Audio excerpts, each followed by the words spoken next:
السلام علیکم ورحمۃ اللہ وبرکاتہ۔ بسم اللہ الرحمن الرحیم۔ کب تک اس کے لیے رشتہ دیکھتی رہیں گی اماں؟ اس سے کون شادی کرے گا؟ یہ اپنا ڈرائیور بے سہارا لڑکا ہے۔ میں تو کہتی ہوں اسی سے نکاح پڑھوا دیں۔ میری سوتیلی بہن نے میری کالی رنگت پر طنز کرتے ہوئے کہا، اور پھر وہی ہوا۔ میرا ہزار انکار کے باوجود میرا نکاح ہمارے معمولی ڈرائیور سے کر دیا گیا، لیکن اگلے دن سب کی آنکھیں پھٹی کی پھٹی رہ گئیں جب ولیمے کے لیے میرے شوہر نے شہر کے سب سے قیمتی میری زندگی بچپن سے ہی ایک ایسی اندھیری اور سنسان راہداری کی مانند تھی جس میں روشنی کی کوئی ایک بھی کرن دور دور تک دکھائی نہیں دیتی تھی، اور اس کی سب سے بڑی وجہ میرا وہ چہرہ اور میری وہ کالی رنگت تھی جسے قدرت نے میری پیدائش کے وقت ہی میری قسمت کا حصہ بنا دیا تھا۔ ہمارے اس بڑے اور پرشکوہ گھرانے میں، جہاں ہر طرف دولت کی ریل پیل تھی، چمکدار سنگے مرمر کے فرش تھے اور اونچے اونچے برقی کمکمے دن رات جگمگاتے تھے، وہاں میرا وجود ایک انتہائی حقیر اور بے نام سے سائے کی طرح رہتا تھا، جسے ہر کوئی دیکھ کر اپنی نظریں پھیر لیتا تھا۔ میرے والد صاحب شہر کے ایک انتہائی نامور اور کامیاب ترین تاجر تھے، جن کا کاروبار ملک کے طول و عرض میں پھیلا ہوا تھا اور جن کا نام مارکیٹ میں انتہائی عزت اور احترام کے ساتھ لیا جاتا تھا۔ وہ مجھ سے بے پناہ محبت کرتے تھے، اور انہوں نے کبھی بھی میری اس ظاہری خامی یا میری کالی رنگت کو اپنی محبت کے آڑے نہیں آنے دیا تھا۔ وہ جب بھی اپنے دفتری کاموں سے فارغ ہو کر گھر لوٹتے تو سب سے پہلے مجھے اپنے سینے سے لگاتے اور میرے لیے دنیا کے سب سے بہترین اور قیمتی تحائف خرید کر لاتے تھے۔ ان کی گود میں بیٹھ کر مجھے دنیا کے تمام دکھوں اور پریشانیوں سے نجات مل جاتی تھی، اور میں خود کو اس کائنات کی سب سے محفوظ لڑکی تصور کرتی تھی۔ وہ اکثر میری پیشانی کو چوم کر کہتے تھے کہ میری بیٹی کا دل سونے کا ہے، اور اس کی رنگت ہی اس کی اصل پہچان ہے۔ وہ مجھے دنیا کی تمام برائیوں اور لوگوں کی حاسدانہ نظروں سے چھپا کر رکھنا چاہتے تھے۔ انہوں نے میری تعلیم و تربیت کے لیے بہترین اساتذہ کا انتظام کر رکھا تھا،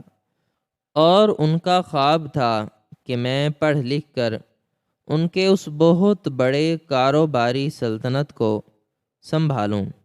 اور ان کا نام مزید روشن کروں۔ لیکن میری یہ خوشیاں اور یہ تحفظ اس وقت مجھ سے ہمیشہ کے لیے چھن گیا جب میں محض 12 سال کی تھی، اور میرے والد صاحب ایک انتہائی ناگہانی اور ہولناک دل کے دورے کا شکار ہو کر اس فانی دنیا سے رخصت ہو گئے۔ ان کے جانے کے بعد ہمارے اس بڑے گھر کا پورا ماحول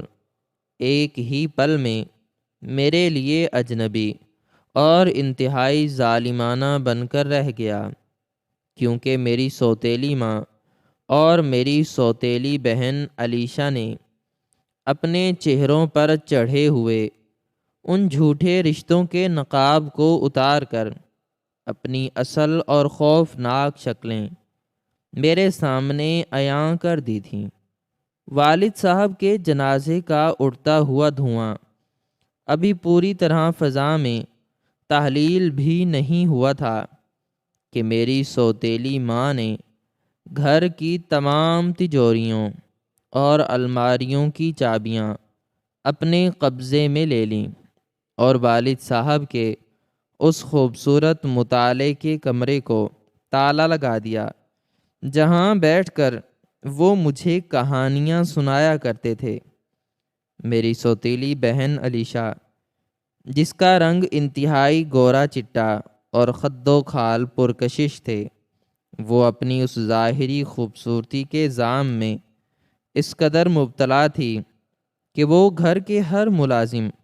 اور خاص طور پر میرے ساتھ ایک انتہائی نیچ اور گھٹیا جانور کی طرح سلوک کرتی تھی۔ اس کے نزدیک خوبصورتی ہی دنیا کی سب سے بڑی طاقت تھی،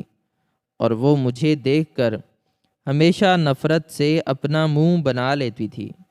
میری سوتیلی ماں نے والد صاحب کے انتقال کے فوراً بعد ہی گھر کے تمام مالی معاملات پر اپنا مکمل قبضہ جما لیا تھا اور مجھے اس عالی شان حویلی نما گھر کے سب سے آخری اور اندھیرے کمرے میں دھکیل دیا تھا، جو کبھی نوکروں کے آرام کرنے کے لیے استعمال ہوتا تھا۔ اس کمرے کی دیواریں سیلی ہوئی تھیں اور وہاں روشنی کا کوئی معقول انتظام نہیں تھا، لیکن میری حالت پر رحم کھانے والا کوئی نہیں تھا۔ میری پڑھائی لکھائی کا سلسلہ انتہائی بے دردی سے روک دیا گیا اور مجھے گھر کے تمام چھوٹے بڑے کاموں کی ذمہ داری سونپ دی گئی، جیسے میں اس گھر کی بیٹی نہیں ہوں بلکہ کوئی خریدی ہوئی سستی ملازمہ ہوں۔ علیشا ہر روز صبح سویرے بیدار ہو کر اپنے قیمتی ریشمی لباس پہنتی اور شیشے کے سامنے کھڑی ہو کر گھنٹوں اپنے چہرے کو سنوارتی تھی، جبکہ میں باورچی خانے کے تپتے ہوئے چولہے کے سامنے کھڑی ہو کر ان کے لیے ناشتہ تیار کرتی تھی، جس کی وجہ سے میرا چہرہ گرمی اور دھوئیں کی وجہ سے مزید جھلس جاتا تھا۔ علیشا جب بھی اپنے دوستوں کے ساتھ کسی تقریب یا بازار جانے کے لیے تیار ہوتی تو وہ جان بوجھ کر میرے پاس آتی اور میری اس کالی رنگت پر تیکھے اور زہریلے طنز کے نشتر چلاتی تھی۔ وہ ہنستے ہوئے کہتی تھی کہ تم جتنا مرضی کام کر لو، تمہاری یہ کالی رنگت کبھی نہیں بدل سکتی اور تم ہمیشہ اس گھر کے اندھیروں کا ہی حصہ رہوگی۔ میری سوتیلی ماں بھی اس کی ان تمام دلدوز باتوں پر خاموش رہتی، بلکہ کبھی کبھی خود بھی اس کا ساتھ دیتے ہوئے مجھے یاد دلاتی کہ اگر انہوں نے مجھے اس گھر میں پناہ نہ دی ہوتی تو میں کسی سڑک پر بھیک مانگ رہی ہوتی۔ میں ان کی ان تمام ناانصافیوں اور ان کے اس ظالمانہ رویے پر اکثر راتوں کو اپنے اس چھوٹے سے بستر پر لیٹ کر زار و قطار روتی تھی اور اپنے مرحوم والد کو یاد کر کے اپنے رب سے فریاد کرتی تھی کہ کاش وہ مجھے بھی اپنے پاس بلا لیتے، کیونکہ اس بے حس دنیا میں میرا اب کوئی ہمدرد اور غم خوار باقی نہیں رہا تھا۔ وقت اپنی بے رحم روانی کے ساتھ گزرتا رہا اور میں ان تمام دکھوں کو سہتے سہتے 20 سال کی ایک خاموش اور گم سم رہنے والی لڑکی بن چکی تھی۔ پچھلے چند ہفتوں سے ہمارے گھر میں ایک عجیب سی چہل پہل اور بحث و تکرار کا سلسلہ چل رہا تھا، جس کا مرکز و محور میری ذات تھی۔ میری سوتیلی ماں اور علیشا ہر وقت بیٹھ کر اس بات پر صلاح اور مشورے کرتی تھیں کہ انہیں کسی نہ کسی طرح مجھے اس گھر سے نکالنا ہے اور اس کا واحد راستہ میری شادی کر دینا تھا۔ وہ روزانہ مختلف اخبارات اور جاننے والوں کے ذریعے میرے لیے رشتوں کی تلاش کا ڈھونگ رچاتی تھیں، لیکن ان کا اصل مقصد میرے لیے کوئی اچھا گھر بار ڈھونڈنا نہیں تھا، بلکہ وہ صرف ایک ایسا سستا اور معمولی انسان چاہتی تھیں جو مجھے لے کر یہاں سے ہمیشہ کے لیے دور چلا جائے اور میں کبھی واپس لوٹ کر ان کی اس پرتعیش زندگی میں خلل نہ ڈال سکوں۔ جب بھی کوئی خاندان رشتہ دیکھنے کے لیے ہمارے گھر آتا تو علیشہ جان بوجھ کر مجھے سب سے پرانے اور مٹی سے اٹے ہوئے کپڑے پہنا کر ان کے سامنے پیش کرتی تھی اور خود ان کے پاس بیٹھ کر میری رنگت اور میری خامیوں کا اس طرح تذکرہ کرتی تھی کہ آنے والے لوگ بھی شرمندہ ہو کر وہاں سے چلے جاتے تھے۔ کئی بار رشتہ دیکھنے آنے والے لوگ میرے چہرے کو دیکھ کر عجیب و غریب اور بیہودہ شکلیں بنا لیتے اور میری سوتیلی ماں سے صاف الفاظ میں کہہ دیتے کہ اس کالی لڑکی سے ہمارے خاندانی اور خوبصورت لڑکے کی جوڑی کسی بھی طرح نہیں بن سکتی۔ علیشہ ان لوگوں کے جانے کے بعد بڑے دالان میں بیٹھ کر کہے لگاتی اور کہتی کہ دیکھا اماں، میں نے کہا تھا نا کہ اس کالی کلوٹی کو تو کوئی مفت میں بھی اپنے گھر لے جانے کے لیے تیار نہیں ہوگا۔ اس کی یہ باتیں میرے دل کو مکمل طور پر چھلنی کر دیتی تھیں، لیکن میں خاموشی سے اپنے آنسو پی کر اپنے کمرے میں چلی جاتی تھی۔ ایک مرتبہ تو شہر کے ایک معزز خاندان کے لوگ آئے جو میرے والد صاحب کے پرانے واقف کار تھے۔ انہوں نے میری قابلیت اور میری سادگی کو پسند بھی کر لیا تھا، لیکن علیشہ نے تنہائی میں جا کر اس لڑکے کی ماں کے کان بھر دیے کہ یہ لڑکی منحوس ہے اور اس کے اس گھر میں قدم رکھتے ہی اس کے باپ کا کاروبار تباہ ہو گیا تھا اور اس کی رنگت کی سیاہی ان کے خاندان کے لیے بدنامی کا باعث بنے گی۔ وہ خاندان بھی اگلی صبح فون پر معذرت کر کے پیچھے ہٹ گیا۔ اس طرح کے واقعات نے میرے اندر کے رہے سہے اعتماد کو بھی ختم کر دیا تھا اور میں خود کو دنیا کی سب سے حقیر مخلوق سمجھنے لگی تھی۔ میری سوتیلی ماں کا لالچ اس حد تک بڑھ چکا تھا کہ وہ والد صاحب کی جائیداد کا وہ حصہ بھی مجھ سے چھین لینا چاہتی تھیں جو قانونی طور پر میرا حق بنتا تھا۔ وہ جانتی تھیں کہ اگر میری شادی کسی پڑھے لکھے اور سمجھدار لڑکے سے ہو گئی تو وہ لڑکا ضرور اپنے حق کے لیے عدالت کا دروازہ کھٹکھٹائے گا اور ان کی عیاشیوں کا خاتمہ ہو جائے گا۔ اس لیے وہ کسی ایسے مہرے کی تلاش میں تھیں جو ان کے اشاروں پر ناچ سکے اور جس کی کوئی اپنی زبان نہ ہو۔ کل شام بھی ایک ایسا ہی واقعہ پیش آیا جب ایک انتہائی غریب اور پسماندہ علاقے کا خاندان رشتہ دیکھنے آیا، لیکن علیشہ کی زہریلی باتوں اور میری کالی رنگت کو دیکھ کر انہوں نے بھی چائے پینے کے بعد انتہائی معذرت خواہانہ انداز میں اپنا راستہ لیا۔ اس بات پر علیشہ نے بڑے دالان کے وسط میں کھڑے ہو کر نشست پر بیٹھی اپنی ماں کی طرف دیکھا اور ایک انتہائی زہریلی اور طنزیہ مسکراہٹ کے ساتھ اپنی اونچی آواز میں کہا کہ کب تک اس کے لیے رشتہ دیکھتے رہیں گی اماں؟ اس سے بھلا کون شادی کرے گا؟ یہ اپنا ڈرائیور جاوید جو ایک بالکل یتیم اور بے سہارا لڑکا ہے، میں تو کہتی ہوں اسی سے اس کا نکاح پڑھوا دیں تاکہ ہماری جان ہمیشہ کے لیے اس مصیبت سے چھوٹ جائے اور ہمیں روز روز کے اس تماشے سے نجات مل سکے۔ علیشا کی یہ بات سن کر میرے سر پر جیسے اس پورے عالی شان گھر کی چھت آ گری ہو اور میرے پیروں تلے کی بالکل زمین نکل گئی۔ جاوید ہمارے گھر کا ایک انتہائی معمولی، خاموش طبع اور غریب ڈرائیور تھا، جو پچھلے کئی مہینوں سے ہمارے یہاں نوکری کر رہا تھا۔ وہ ہمیشہ نیچی نظریں کیے اپنی پرانی گاڑی کے پاس کھڑا رہتا تھا اور اس نے کبھی کسی سے فالتو بات نہیں کی تھی۔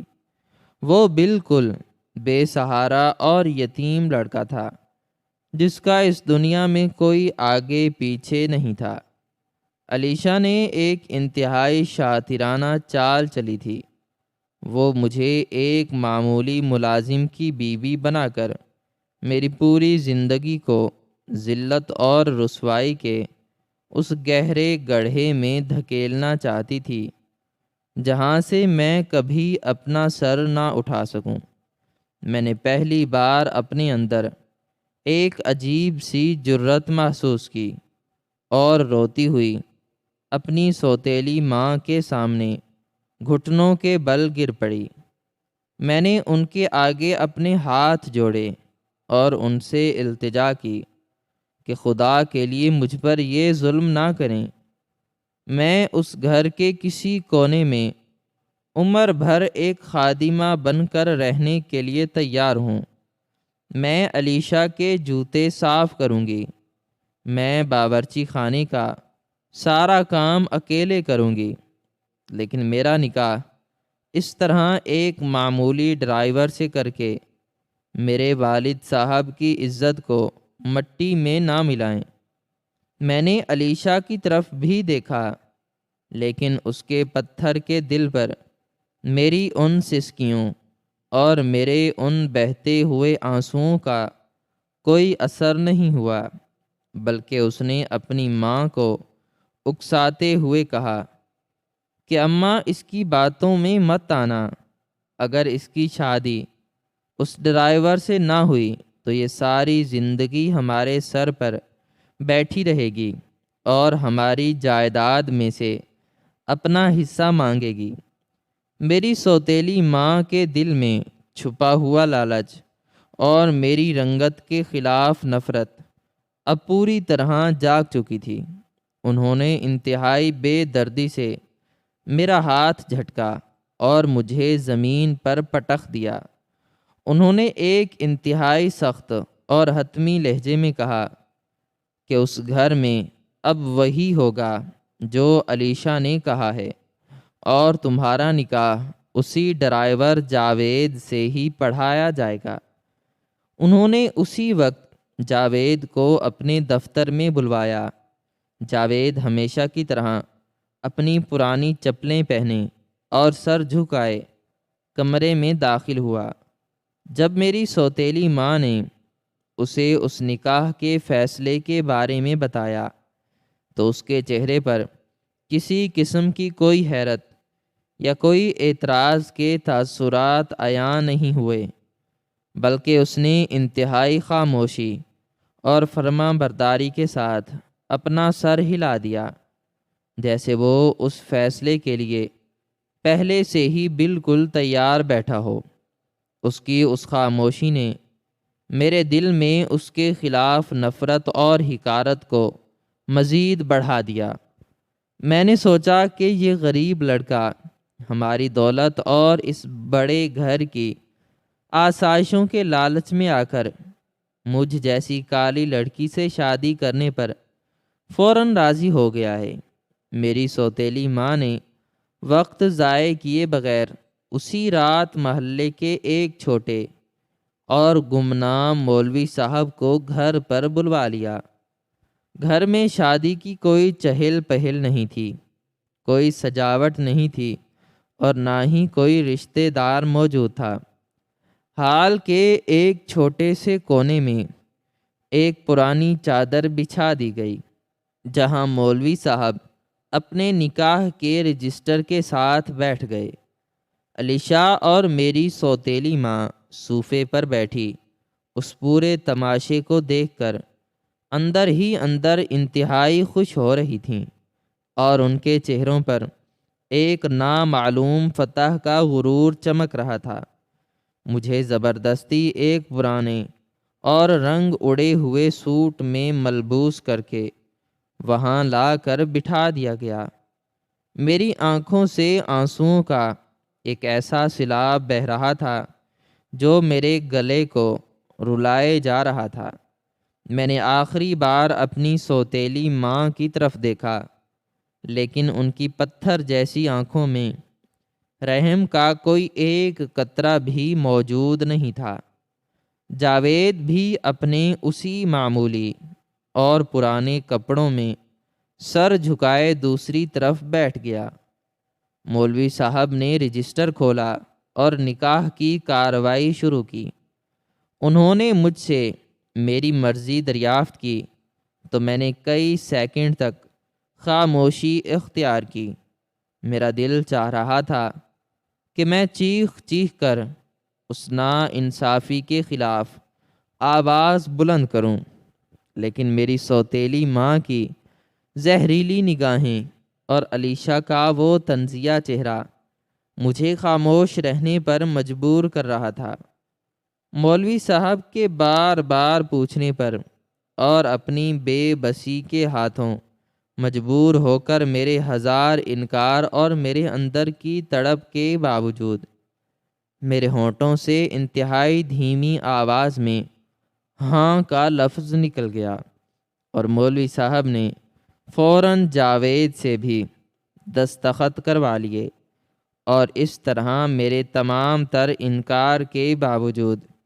میرا نکاح ہمارے اس معمولی اور غریب ڈرائیور جاوید سے کر دیا گیا۔ نکاح کے اس اچانک اور زبردستی کے فیصلے کے بعد جب مولوی صاحب رخصت ہو گئے تو مجھے ایسا محسوس ہوا کہ جیسے میرے وجود پر موت کی ایک سست اور گہری چادر تان دی گئی ہو۔ علیشہ اور میری سوتیلی ماں نے مجھے حقارت سے دیکھا، اور علیشہ نے جاوید کی طرف اشارہ کرتے ہوئے کہا کہ اب اس کالی کلوٹی کو یہاں سے لے جاؤ اور نوکروں والے اسی کمرے میں رکھو، کیونکہ اب یہ اس عالی شان گھر کے دالان میں کھڑے ہونے کے قابل بھی نہیں رہی۔ میں روتی ہوئی اپنے قدموں کو گھسیٹتی ہوئی اس چھوٹے اور تاریک کمرے کی طرف بڑھی جو میری نئی زندگی کا ٹھکانہ بن چکا تھا۔ جاوید میرے پیچھے انتہائی خاموشی کے ساتھ چل رہا تھا۔ اس کے قدموں کی آہٹ میں ایک عجیب سا سکون اور وقار تھا جو ایک معمولی ملازم کے حلیے سے بالکل میل نہیں کھاتا تھا۔ کمرے میں داخل ہو کر میں فرش پر بیٹھ گئی اور اپنے گھٹنوں میں سر چھپا کر زاروں قطار رونے لگی۔ مجھے اپنے والد صاحب کی وہ محبتیں، ان کی وہ معصوم باتیں یاد آ رہی تھیں جو وہ میری اس کالی رنگت کے باوجود مجھ سے کرتے تھے۔ میں سوچ رہی تھی کہ کاش وہ آج زندہ ہوتے تو ان کی چہیتی بیٹی کو اس طرح ایک غریب اور معمولی ملازم کے حوالے نہ کیا جاتا۔ جاوید نے کمرے کا دروازہ بند کیا، لیکن وہ میرے قریب نہیں آیا، بلکہ اس نے انتہائی احترام اور نفاست کے ساتھ کمرے کے دوسرے کونے میں پڑی ہوئی ایک پرانی چادر اٹھائی اور اسے فرش پر بچھا کر بیٹھ گیا۔ اس کی آنکھوں میں میرے لیے کوئی ہوس یا کوئی گھٹیا لالچ نہیں تھا، بلکہ ایک ایسی گہری ہمدردی اور احترام تھا جس نے مجھے اندر سے چونکا دیا۔ اس نے انتہائی دھیمی اور بھاری آواز میں مجھ سے مخاطب ہو کر کہا کہ آپ خود کو اکیلا اور بے سہارا مت سمجھیں۔ آپ کے یہ آنسو بہت قیمتی ہیں، اور ان کا ایک ایک قطرہ ان ظالموں کے لیے تباہی کا پیغام لے کر آئے گا۔ آپ بس آج کی یہ رات صبر کے ساتھ گزار لیں، کیونکہ آنے والی صبح آپ کی زندگی کا سب سے بڑا اور سچا سویرا لے کر طلوع ہونے والی ہے۔ میں نے اس کی ان باتوں کو اس کا ایک معمولی دلاسا سمجھا اور اس کی طرف دیکھے بغیر اپنے آنسوں صاف کرنے لگی۔ میں دل ہی دل میں اس غریب گاڑی بان سے نفرت کر رہی تھی کہ اس نے فقط اس عالی شان گھر میں رہنے اور نوکروں سے اوپر اٹھنے کے لیے مجھ جیسی لڑکی سے شادی قبول کر لی تھی۔ رات آہستہ آہستہ بیت رہی تھی اور کمرے کی چھوٹی سی کھڑکی سے آنے والی چاند کی مدھم روشنی میرے دکھوں پر ماتم کر رہی تھی۔ سارا گھر خاموشی کے سمندر میں ڈوب چکا تھا، لیکن میرے دل کے اندر ایک طوفان برپا تھا جو مجھے ایک پل کے لیے بھی چین نہیں لینے دے رہا تھا۔ میں اپنے گزرے ہوئے کل کے بارے میں سوچ رہی تھی کہ کس طرح میرے والد کی وفات کے بعد میرا استحصال کیا گیا اور کس طرح میری سوتیلی ماں نے علیشہ کے ساتھ مل کر میری رنگت کو میرا سب سے بڑا گناہ بنا دیا۔ مجھے یاد آ رہا تھا کہ کس طرح انہوں نے والد صاحب کے مرتے ہی تمام جائیداد پر قبضہ کر لیا اور مجھے دانے دانے کا محتاج کر دیا۔ میں اپنے خیالات کے سمندر میں ڈوبتی چلی جا رہی تھی اور آنسو تھے کہ رکنے کا نام نہیں لے رہے تھے۔ جاوید کمرے کے اس دور کونے میں بالکل ساکت بیٹھا تھا اور اس کی نظریں کھڑکی سے باہر پھیلے ہوئے آسمان پر ٹکی ہوئی تھیں۔ اس کے چہرے پر ایک عجیب سا سکون اور پختگی تھی جو کسی بھی طرح ایک غریب ملازم کی نہیں ہو سکتی تھی۔ وہ رات میرے لیے زندگی کی طویل ترین رات تھی، جس کا ہر ایک سیکنڈ مجھے صدیوں جتنا بھاری محسوس ہو رہا تھا۔ مجھے اپنے مستقبل کی کوئی راہ سوجھ نہیں رہی تھی اور میں بس یہی سوچ رہی تھی کہ اب مجھے عمر بھر اس چھوٹے سے کمرے میں ایک غریب انسان کے ساتھ اپنی زندگی کی تلخیاں کاٹنی ہوں گی، اور علیشہ ہمیشہ میری اس حالت پر ہنستی رہے گی۔ اگلی صبح جب سورج کی پہلی کرن اس سیلے ہوئے کمرے کی دیوار پر پڑی تو میری سوتیلی ماں کی غضبناک اور کرخت آواز پورے دالان میں گونج اٹھی۔ انہوں نے علیشہ کے ساتھ مل کر مجھے اصرار کے ساتھ پکارا اور کہا کہ باہر آؤ اور گھر کے کام کاج نپٹاؤ۔ اب تم کوئی ملکہ نہیں ہو بلکہ ایک معمولی ملازم کی بیوی ہو۔ علیشہ باورچی خانے کے دروازے پر کھڑی ہو کر بلند آواز میں ہنس رہی تھی اور اس نے جاوید کی طرف دیکھ کر تمسخر اڑاتے ہوئے کہا کہ کیوں جاوید میاں، آج تمہاری شادی کی ضیافت ہے تو تم اپنی اس کالی دلہن کو شہر کے کس سستے اور معمولی ڈھابے پر لے کر جا رہے ہو؟ اگر تمہارے پاس پیسے نہیں ہیں تو ہم سے کچھ رقم ادھار لے لو۔ علیشہ کی اس انتہائی گھٹیا اور دل چیر دینے والی بات پر جاوید کے چہرے پر غصے کا کوئی تاثر ابھرنے کے بجائے ایک پر اسرار اور گہری مسکراہٹ کھل گئی۔ اس نے انتہائی سنجیدگی اور ایک پر اسرار مسکراہٹ کے ساتھ علیشہ کی طرف دیکھا اور کہا کہ بیگم صاحبہ، آپ ہماری ضیافت کی فکر بالکل نہ کریں، کیونکہ میں نے اپنی دلہن کے لیے اس شہر کی سب سے مہنگی اور عالی شان ضیافت گاہ کا انتخاب کیا ہے، اور وہاں جو مہمان آئیں گے ان کا استقبال دیکھ کر آپ کی اپنی آنکھیں کھلی کی کھلی رہ جائیں گی۔ علیشا اور میری سوتیلی ماں نے جاوید کی اس بات کو اس کی غریبانہ ہٹ دھرمی اور ایک جاہلانہ اصرار سمجھا اور زور سے کہا لگایا، لیکن اگلے دن سب کی آنکھیں پھٹی کی پھٹی رہ گئیں جب شادی کی ضیافت کے لیے میرے شوہر نے شہر کے سب سے قیمتی اور عالی شان میرج ہال کے پورے شاہی ہال کو ہمارے لیے مخصوص کروا لیا، اور جب وہ صبح سویرے ہمارے اس پرانے گھر کے مرکزی دروازے پر پہنچا تو اس کے ساتھ کوئی پرانی گاڑی نہیں تھی، بلکہ ملک کی سب سے مہنگی اور چمکدار کالی گاڑیوں کا ایک بہت بڑا قافلہ موجود تھا، جس کے چاروں طرف سیاہ لباس میں ملبوس مسلح محافظ کھڑے تھے۔ گھر کا پورا دالان ان قیمتی گاڑیوں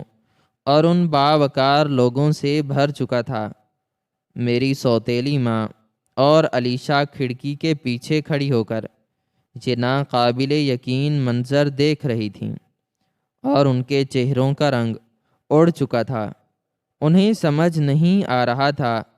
کہ ایک معمولی ملازم کے پاس یہ بے پناہ دولت، یہ شاندار گاڑیاں اور یہ باوقار محافظ کہاں سے آ گئے۔ جاوید گاڑی سے اترا، لیکن آج اس کے جسم پر وہ پرانے اور پھٹے ہوئے کپڑے نہیں تھے، بلکہ اس نے بین الاقوامی طرز کا ایک انتہائی مہنگا اور شاندار کلف لگا لباس زیب تن کر رکھا تھا۔ اس کی چال میں وہ عاجزی اور سر جھکا کر چلنے کا انداز بالکل غائب ہو چکا تھا، اور اس کی جگہ ایک انتہائی طاقتور، با اثر اور رعبدار انسان کا دبدبہ عیاں تھا۔ اس کی آنکھوں میں ایک ایسی گہری چمک اور قانون کا جلال تھا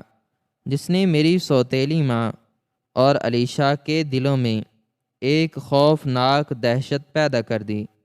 وہ انتہائی پروقار قدموں کے ساتھ چلتا ہوا دالان کو عبور کر کے سیدھا بڑے ہال میں داخل ہوا، جہاں میری سوتیلی ماں اور علیشا نشستوں پر بیٹھی خوف کے مارے کانپ رہی تھیں۔ جاوید کے ہاتھوں میں اس وقت کوئی گاڑی کی چابی یا نوکری کی دستاویز نہیں تھی، بلکہ اس کے ہاتھ میں شہر کی سب سے بڑی اور نامور قانونی فرم کے تیار کردہ مہر بند دستاویزات اور خاندانی بینک کی چابیاں موجود تھیں۔ اس نے انتہائی مضبوطی اور جلال کے ساتھ وہ دستاویزات علیشا اور اس کی ماں کے سامنے رکھی ہوئی شیشے کی میز پر پٹخ دیں۔ دستاویزات کے گرنے کی آواز اس خاموش کمرے میں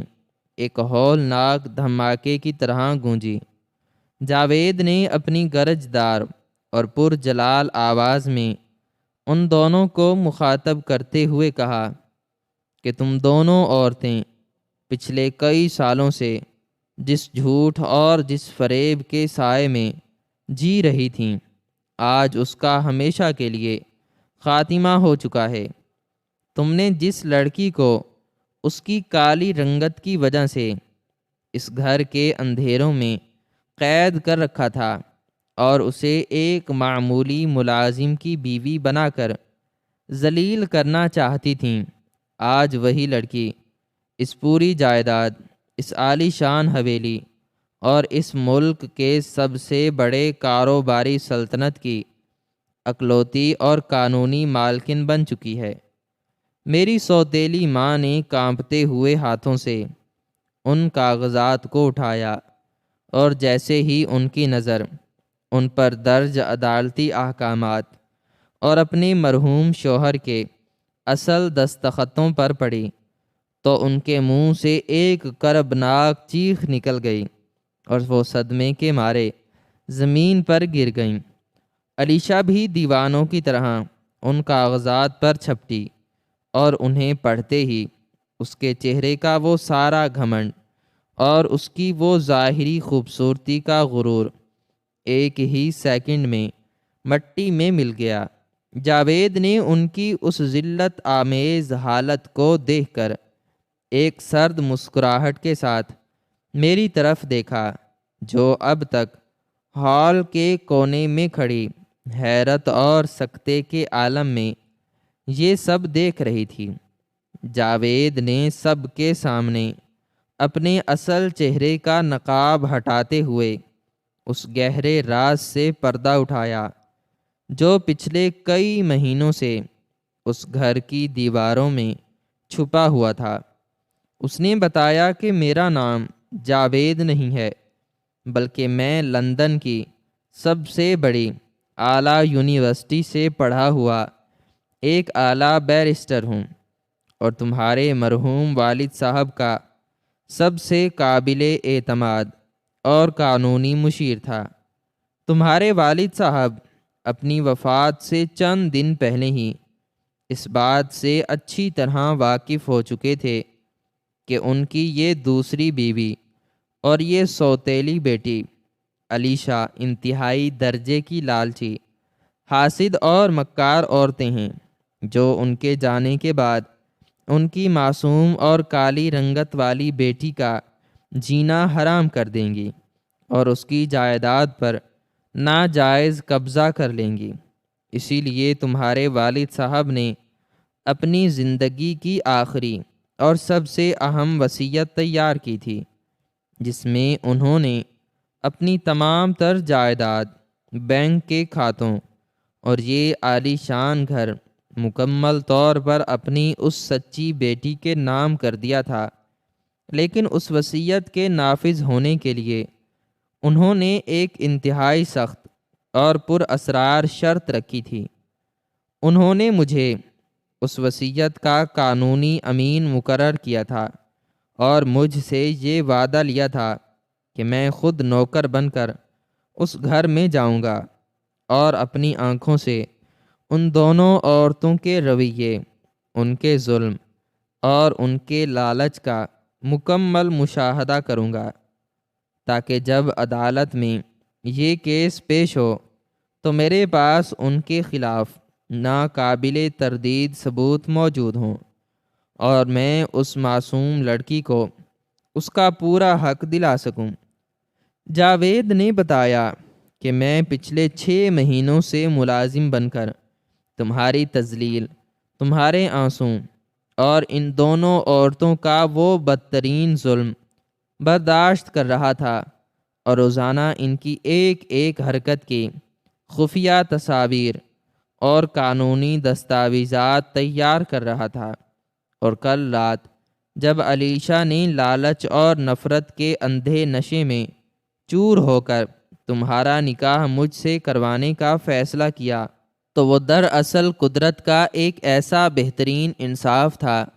جس نے تم دونوں کے تمام گندے منصوبوں کو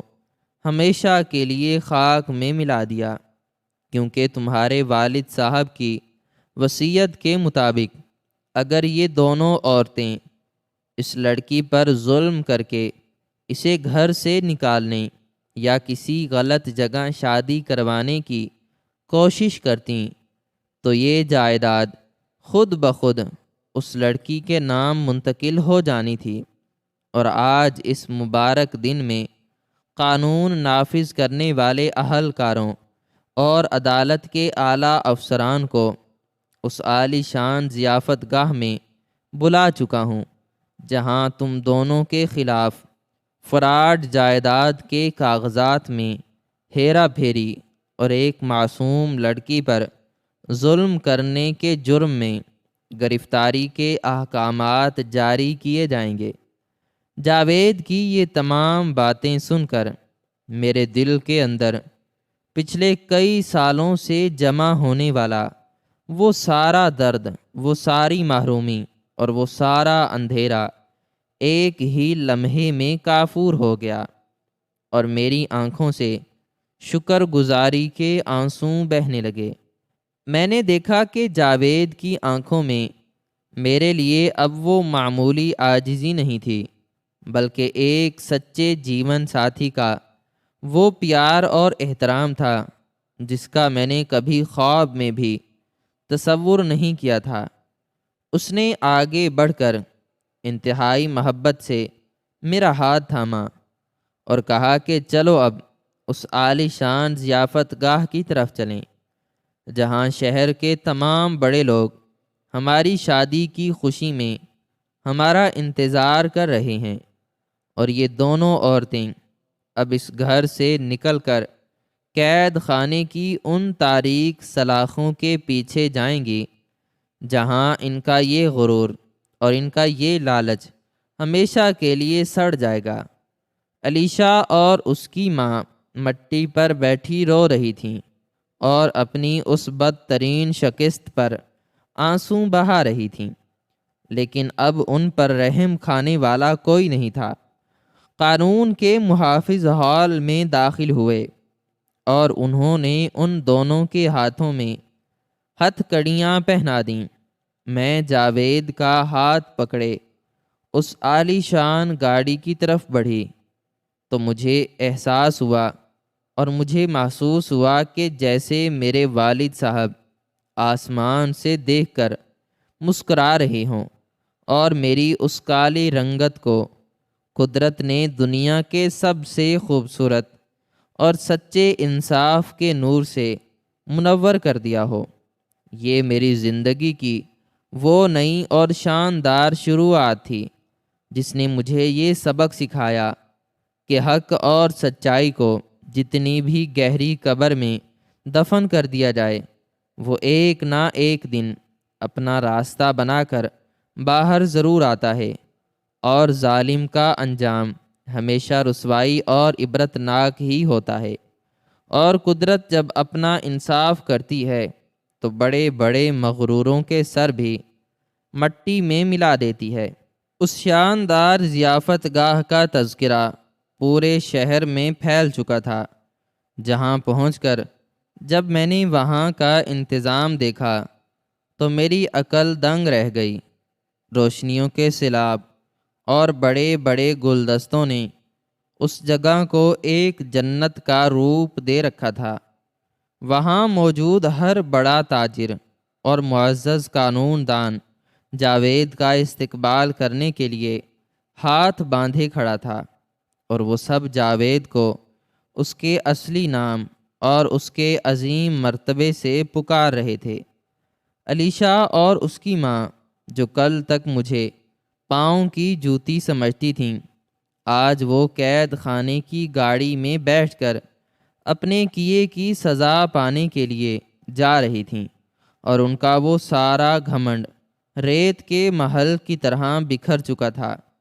جاوید نے اس عالی شان محفل میں سب کے سامنے مائک ہاتھ میں لیا اور میری طرف اشارہ کرتے ہوئے انتہائی بلند آواز میں کہا کہ یہ لڑکی جس کی رنگت کو اس کے گھر والوں نے اس کی خامی بنا دیا تھا، دراصل اس پورے کاروباری نظام کی اصل اور سچی وارث ہے، اور اس کے دل کی خوبصورتی کے سامنے دنیا کی تمام مادی چیزیں بالکل ہیچ ہیں۔ اس نے پچھلے کئی سالوں تک جس صبر اور بہادری کے ساتھ ان تمام مظالم کو برداشت کیا ہے، وہی اس کی سب سے بڑی طاقت ہے، اور مجھے فخر ہے کہ میں اس کے والد کے حکم کے مطابق اس کا امین بنا، اور آج سے میں اس کا جیون ساتھی بن کر اس کی زندگی کی ہر خوشی کا محافظ بنوں گا۔ پوری محفل تالیوں کی گونج سے لرز اٹھی، اور وہاں موجود ہر شخص میری اس قسمت پر اور جاوید کے اس بے مثال انصاف پر اش اش کر اٹھا۔ میری آنکھوں سے بہنے والے آنسو اب دکھ کے نہیں بلکہ اس سچی مسرت کے تھے جس کا وعدہ میرے رب نے صبر کرنے والوں سے کیا تھا۔ میں نے اپنے ماضی کے اس سیاہ باب کو ہمیشہ کے لیے بند کر دیا تھا، اور اب جاوید کے ساتھ محبت، سچائی اور عزت کی ایک ایسی نئی کتاب لکھنے جا رہی تھی جس کا ہر ایک صفحہ انصاف کے نور سے چمک رہا تھا اور جس میں ظلم اور لالچ کی کوئی جگہ باقی نہیں رہی تھی۔ علیشہ کی وہ زہریلی باتیں اب تاریخ کا ایک بدصورت حصہ بن چکی تھیں، جبکہ میرا یہ کالا رنگ میری سب سے بڑی عزت اور میری فتح کا نشان بن کر میری زندگی کو مہکا رہا تھا۔ اور قدرت کے اس لاجواب فیصلے نے یہ ثابت کر دیا تھا کہ سچی نیت اور صبر کا صلہ ہمیشہ انسان کو دنیا کے سب سے اونچے مقام پر پہنچا کر ہی دم لیتا ہے، اور ظالموں کا انجام صرف عبرت اور رسوائی ہی ہوتا ہے۔ جب ضیافت گاہ کی تمام روشنیاں ہمارے استقبال کے لیے مزید تیز کر دی گئیں تو مجھے یوں لگا جیسے کائنات کا ذرہ ذرہ میری پچھلی تمام تکالیف کا مداوع کر رہا ہو۔ جاوید نے جس نفاست سے میرا تعارف شہر کے معززین سے کروایا، اس نے میرے اندر ایک نیا مژدہ جگا دیا۔ اب مجھے اپنی رنگت پر کوئی ملال نہیں تھا، بلکہ مجھے محسوس ہو رہا تھا کہ یہ کالی رنگت ہی میرے لیے سچے رشتوں کی پہچان کا ذریعہ بنی۔ اگر میرا رنگ گورا ہوتا تو شاید جاوید کبھی میرے والد کا امین بن کر یوں میری زندگی میں شامل نہ ہوتا، اور میں کبھی ان دونوں عورتوں کے اندر چھپی ہوئی غلاظت کو اس طرح پوری دنیا کے سامنے عیاں نہ کر پاتی۔ جاوید نے تمام مہمانوں کی موجودگی میں ایک انتہائی بیش قیمت اور خاندانی انگوٹھی میری انگلی میں پہنائی۔ یہ انگوٹھی اس بات کا ثبوت تھی کہ میں اب کسی کے ظلم کا شکار نہیں ہوں، بلکہ ایک ایسی سلطنت کی ملکہ ہوں جہاں صرف اور صرف سچائی کی حکمرانی ہے۔ علیشہ اور اس کی ماں کو جب سپاہی لے کر جا رہے تھے تو ان کے چہروں پر ندامت کی جو سرخی تھی وہ ان کی ظاہری خوبصورتی کو بھی نگل چکی تھی، اور وہ واقعی اس وقت دنیا کی سب سے بدصورت اور عبرتناک مخلوق دکھائی دے رہی تھیں۔ ان کا وہ غرور جو ان کی چال سے جھلکتا تھا اب بیڑیوں کی جھنگار میں تبدیل ہو کر ان کی رسوائی کا گیت گا رہا تھا۔ جاوید نے ضیافت کے اختتام پر میرا ہاتھ پکڑا اور ہم اس بڑی شاہی گاڑی کی طرف بڑھے جو اب ہماری نئی اور پرسکون زندگی کی طرف روانہ ہونے کے لیے تیار کھڑی تھی۔ میں نے آخری بار اس عالی شان دالان کی طرف دیکھا جہاں میرے والد کی روح مجھے دعائیں دیتی ہوئی محسوس ہو رہی تھی۔ جاوید نے گاڑی کا دروازہ میرے لیے کھولا اور ایک انتہائی محترم انداز میں مجھے اندر بیٹھنے کا اشارہ کیا۔ یہ وہی شخص تھا جسے چند گھنٹے پہلے تک علیشہ ایک نوکر کہہ کر پکار رہی تھی، لیکن آج اس کی ایک جنبش پر پورا شہر جھکنے کے لیے تیار کھڑا تھا۔ گاڑی جب شہر کی روشن سڑکوں پر دوڑنے لگی تو میں نے جاوید کی طرف دیکھا اور اس کے چہرے پر موجود اس سچے عزم کو پا کر اپنے رب کے حضور ایک بار پھر سجدہ شکر ادا کیا، جس نے مجھے اتنے عظیم انسان کا ساتھ ادا کیا۔ اب میری زندگی میں نہ تو کوئی خوف تھا اور نہ ہی کوئی تذلیل، بلکہ ہر طرف کامیابی اور سچے پیار کی خوشبو پھیلی ہوئی تھی، جس نے میری روح کو ہمیشہ کے لیے نہال کر دیا تھا۔ اور یہ قدرت کا وہ حتمی فیصلہ تھا جس کے بعد اب کسی اور مٹی کے بت کے سامنے جھکنے کی ضرورت باقی نہیں رہی تھی، اور سچ کا یہ سورج اب ہمیشہ چمکتا رہے گا۔ انسان کی اصل خوبصورتی اس کی ظاہری رنگت یا شکل و صورت میں نہیں، بلکہ اس کے اخلاق، سادگی اور دل کی پاکیزگی میں پوشیدہ ہوتی ہے۔ سوتیلی ماں اور علیشہ کا عبرتناک انجام اس بات کا واضح ثبوت ہے کہ تکبر، لالچ اور دوسروں کی تذلیل انسان کو عارضی طور پر تو طاقتور بنا سکتے ہیں، لیکن بالآخر قدرت کا انصاف ظالموں کے تمام مکارانہ منصوبوں کو مٹی میں ملا کر دم لیتا ہے۔ یہ کہانی ہمیں یہ بھی سکھاتی ہے کہ مصائب اور مشکلات میں صبر کا دامن کبھی نہیں چھوڑنا چاہیے، کیونکہ اللہ تعالیٰ صابرین کو کبھی تنہا نہیں چھوڑتا اور ان کی محرومیوں کو ان کی سب سے بڑی فتح میں تبدیل کر دیتا ہے۔ مزید برآں بیرسٹر جاوید کا ڈرائیور کے روپ میں آ کر سچائی کا ساتھ دینا یہ ظاہر کرتا ہے کہ مخلص اور سچے لوگ ہمیشہ ظواہر سے بالا تر ہو کر انسان کے باطن کی قدر کرتے ہیں۔ جائیداد کا یہ سچا بدلہ اور حقدار کو اس کا حق ملنا ثابت کرتا ہے کہ ظلم کا سورج چاہے جتنا بھی چمک لے، اس کا حتمی انجام ہمیشہ عبرتناک ہی ہوتا ہے۔ ناظرین، ہماری آج کی یہ ویڈیو آپ کو کیسی لگی؟ کامنٹ سیکشن میں اپنی رائے کا اظہار ضرور کریں، اور مزید اس طرح کی ویڈیوز دیکھنے کے لیے ہمارے چینل کو سبسکرائب کرنا نہ بھولیں۔ شکریہ۔